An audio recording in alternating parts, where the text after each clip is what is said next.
Kita di dunia ini ada kaitannya kebutuhan fisik, Pak. Di dunia ini kita juga membahas tentang masalah ainul basariyah, meripat dohir, Pak. Kita di dunia ini tidak hanya memikirkan kebutuhan fisik. Di dunia ini juga kita harus mikir kebutuhan batin. Sebab kita itu berunsur dari jasad kasar dengan jasad halus. Jasad kasar berarti namanya badan ini fisik. Jasad halus berarti roh atau disebut hati. Kemanakah roh ini setelah meninggal dunia? Di situ sudah diterangkan di dalam hukum syariat kita akan dipapak atau dihadang oleh masa di mana masa ini tidak ada batasnya. Kalau kita kembali pengertian inna lillahi wa inna ilaihi rojiun dan kembali kepada Allah. Sudahkah roh ini tahu jalan, alamat dan menuju Allah yang sebenarnya? Apakah mungkin saya bisa sampai di sini kalau saya tidak tahu jalan, tidak tahu alamat, tidak tahu tempat, dan tidak ada yang pernah aku tanya, bisa nggak saya sampai di sini? Tidak akan pernah bisa.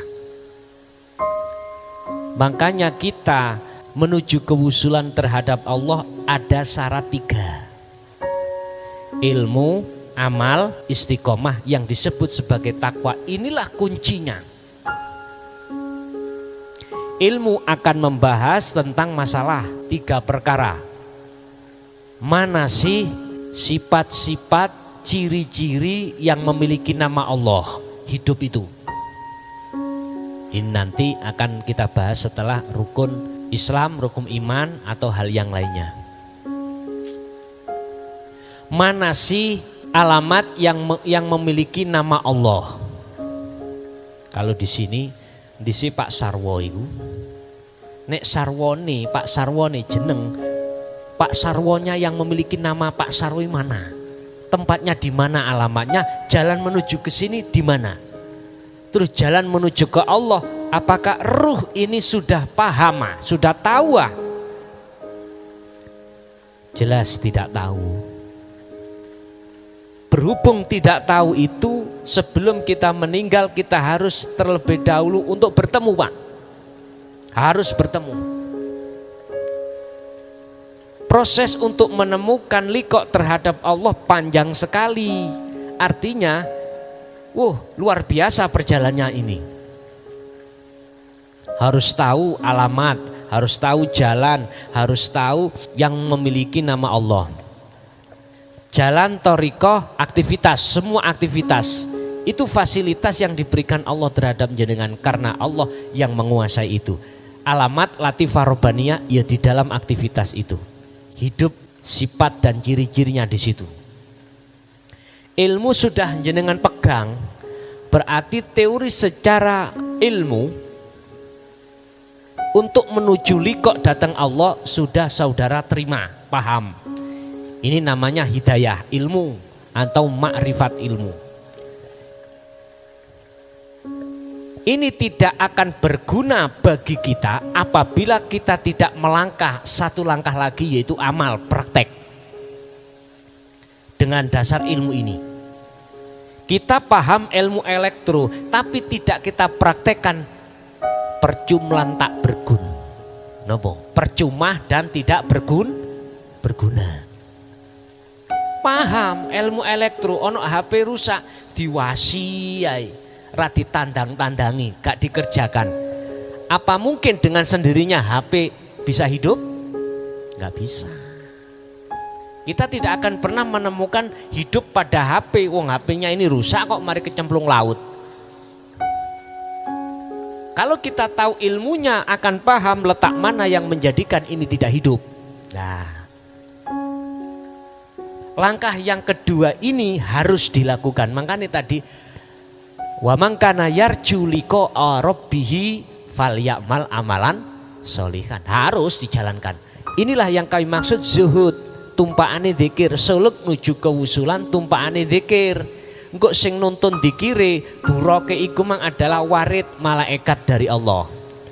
Untuk sowan ruh ini kewusulan terhadap Allah. Lah, yang terakhir adalah istiqomah. Maksud istiqomah ini selalu dan selalu, loh gitu loh. Bukan istiqomah gini, umpama habis maghrib aja saya lakukan untuk zuhud, zikir kepada Allah. Besok maghrib tok. Bukan itu yang dimaksud istiqomah. Yang dimaksud istiqomah adalah continue, selalu. Waktu demi waktu kita pergunakan untuk zikrullah. Temeriku Pak. Inilah motivasi untuk saudara. Yang kedua, ingat Allah mengatakan barang siapa ketika saat di dunia mata hatinya buta terhadap Allah, berarti belum kenal, berarti belum liqa, belum usul terhadap Allah, maka di akhirat pun juga begitu. Mangkana fi hadil a'ma fahuwa fil akhirati a'ma wa adlu sabila. Jalannya bahkan lebih sesat. Mengapa di akhirat lebih sesat? Karena tidak ada yang sampean tekoi. Nggak ada yang sampean tanya kabeh. Satu jiwa itu bingung ya tok awake dhewe.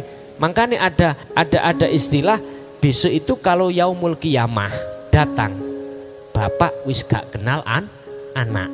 Anak ya wis gak ngerti bapak. Sampak wong meteng lahir gak kroso saking gupuwe, saking wedine tekone dina kiamat.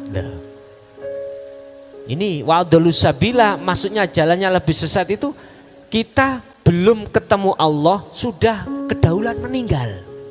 Itu sudah waktu dipaksa wa inna ilaihi rajiun. Harus kembali kepada Allah. Kembali ya memang benar kembali. Makanya ada istilah surga dan neraka di situ. Siapa yang bisa kembali terhadap Allah otomatis surga, yang tidak bisa kembali berarti neraka. Bahasa logika, kalau saya ini ke Jakarta ke rumahnya Pak Sarwo, saya tidak memegang dan tidak mengantongi alamatnya, tidak tahu jalannya, Pak Sarwo itu yang bagaimana, di tengah jalan gak ada orang, itu namanya ketulo-tulo. Bahasa saya ketulo-tulo sana. Cara orang itu bingung. Arepe takon sopo? Mau bertanya-tanya siapa, gak ada yang kita tanya. Terus saya wajib harus sampai ke rumahnya Pak Sarwo. Dengan bingungnya saya itu muter-muter ngalor ngidul. Itulah akhirnya mengkiasi secara syariat anar neraka. Sampai digambarno anar iku kobong, ini sorry kono dan lain sebagainya gitu.